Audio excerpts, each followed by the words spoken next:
Ah, ce qu'on m'a dit. Elles viennent de où? Non mais qui elles viennent de où vos informations?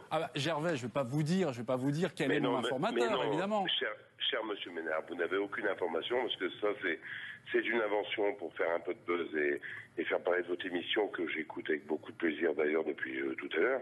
Je peux vous garantir aujourd'hui, il y a vraisemblablement beaucoup plus de chances que vous soyez vous débarquer de votre poste de présentateur que moi je quitte un jour le RC Lens. Ça c'est déjà le premier point. En tout cas, pardonnez-moi, Gervais, mais je suis pas là pour faire la chasse à Gervais Martel. Non, mais moi non plus. Je vous apprécie. Je suis pas là pour faire votre chasse, sauf que vous annoncez des choses qui sont totalement fausses. Je ne sais pas par rapport à quelle source vous avez pu entretenir, je dirais, cette information. Je peux vous garantir seulement une chose, c'est qu'Hafiz Mamadov, j'étais encore avec lui au téléphone, parce qu'on se parle très tard, et lui, parce qu'il travaille très très tard, et donc ça fait un décalage avec la France. J'étais encore avec lui hier matin à 4h30 du matin. On a annoncé la semaine dernière dans pas mal de médias, mais je regarde pas votre émission tous les jours, je ne sais pas si vous avez suivi le courant, que M. Mamadov est en prison la semaine dernière. Or, mon directeur général, Didier Roudet, vient de passer 5 jours avec lui pour justement régler nos derniers problèmes avec la DNCG. Donc, à un moment donné, trop, c'est trop, quoi. Moi, je peux vous dire, je suis venu à Lens grâce à Hafiz Mamadov. Je pense qu'Hafiz Mamadov est venu à Lens parce que je l'ai rencontré et qu'il a une confiance totale en moi. Et connaissez-vous un partenaire qui puisse évincer un autre partenaire? Ça n'existe pas, ça, monsieur. Aujourd'hui, on est en train de travailler et c'est difficile. On a repris un Racing Club de Lens qui était plus que malade. On a réussi à le remonter en L1 et on y sera à partir de mardi. Laissez-nous travailler tranquillement. Mais je ne vous souhaite pas de mal, Gervais Martel. Mais j'ai dit ça, cher monsieur. Non, je ne vous souhaite pas de mal. Le 6 juillet dernier, dans l'équipe, comment expliquez-vous que Hafiz Mamadov, et je vais citer, au regard des événements survenus à RC Lens, je suis fortement enclin à procéder à des changements au sein du management. Monsieur Ménard, vous êtes dans un groupe qui s'appelle le groupe Amaury, dans lequel il y a des journalistes de l'équipe. Vous en avez un brillant autour de vous qui s'appelle, et que je connais très bien, qui s'appelle monsieur Étienne Moati. Donc j'ai fait une conférence de presse après ce communiqué d'Hafiz Mamadov où j'ai expliqué ce qu'il voulait dire par management. Dans cette conférence de presse, un journaliste qui s'appelle Luc Agege, qui fait partie de votre groupe, m'a posé toutes les questions nécessaires et donc le journal de l'équipe était présenté. Vous auriez dû relire ce qui a été dit par monsieur Agege, qui est votre collaborateur. Je vais vous donner la réponse. Vous avez un secrétaire. Je peux vous couper parce que j'ai relu l'article juste avant de rentrer en plateau.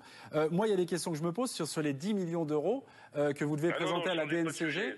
Où sont passés ces 10 millions d'euros, Président? Ne commencez pas à changer de sujet, cher ami. Vous venez de me parler d'une question de management. Donc je vous réponds déjà sur le premier point, sur le management. Le management, c'est des comptes aussi. Pourquoi Hafiz Mamadov a parlé de management? Il a parlé de la façon dont les clubs sont managés en France par rapport à un certain nombre de contraintes que nous avons, que moi je respecte, parce que ça fait 25 ans. J'espère que vous aurez un jour cette expérience-là à l'équipe dans votre émission. Mais 25 ans de président, je sais comment fonctionne la DNCG, puisque j'étais à son origine avec Noël Le Graët.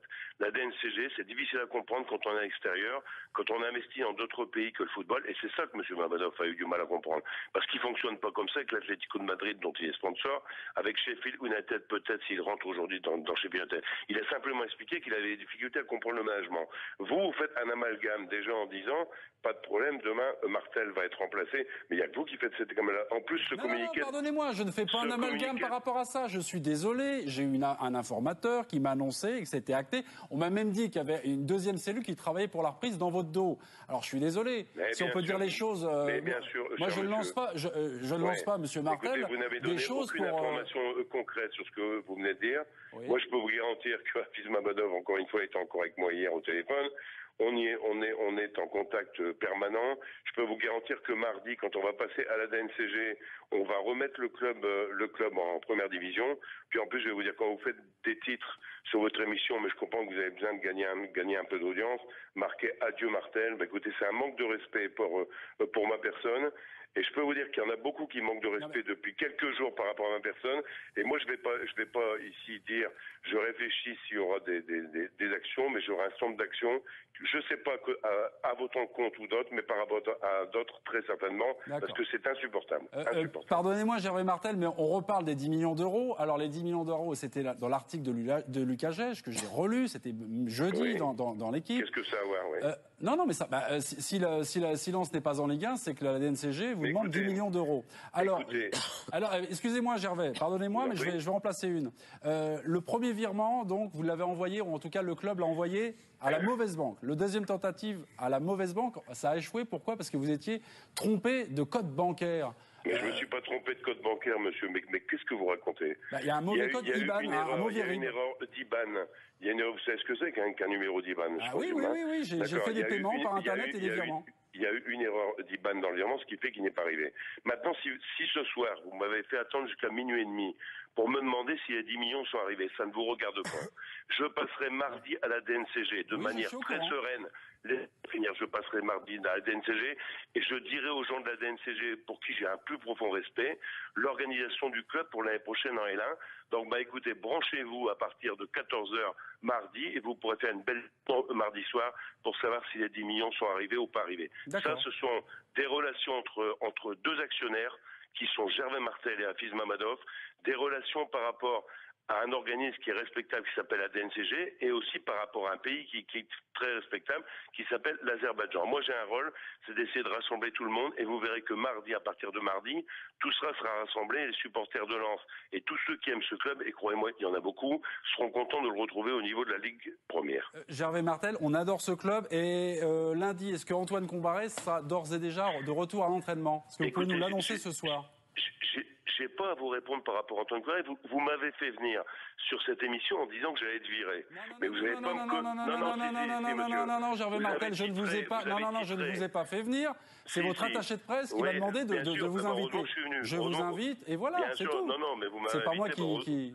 Heureusement, vous m'avez invité. Et maintenant, vous allez me demander si ma grand-mère a les oreillons, si ça ou ça. Écoutez, excusez-moi, je vous parle de votre coach. Excusez-moi, Gervais Martel, je vous parle de votre coach. L'équipe a repris la rentrée des classes, c'est le 30 juin. Ça fait 12 jours. Et 12 jours, il n'y a toujours pas de coach. Alors, je suis désolé, je ne vous parle ni de votre grand-mère. C'est pas vous qui gérez Antoine Combaré. Occupez-vous déjà de gérer ce que vous avez à faire. Vous verrez bien mardi quand Lens sera en L1. C'était pas le sujet de votre émission. Votre émission, c'est le sujet de l'émission. Vous nous avez rassuré. Pour vous, c'est ce que vous avez annoncé avec un site en ligne. Vous avez annoncé ça depuis 17h ce soir. Je vous ai répondu. Je suis désolé pour vous. Vous aurez encore à me supporter. Heureusement, il me reste quelques amis quand même dans les médias, plus que vous ne croyez. Vous aurez encore à me supporter beaucoup dans les semaines, dans les mois à venir. Gervais Martel, ce n'était pas contre vous. Voilà, je vous souhaite bon courage et je vous souhaite de tout cœur de rester au RC Lens. Mais les informations que j'ai eues, laissez-moi parler simplement. Vous les vérifiez et vous me donnerez vos sources. Et moi, je vous souhaite longue vie à l'équipe TV. Merci beaucoup, Gervais. Bonne soirée, messieurs, au revoir. Merci, Gervais. Très bonne soirée à vous.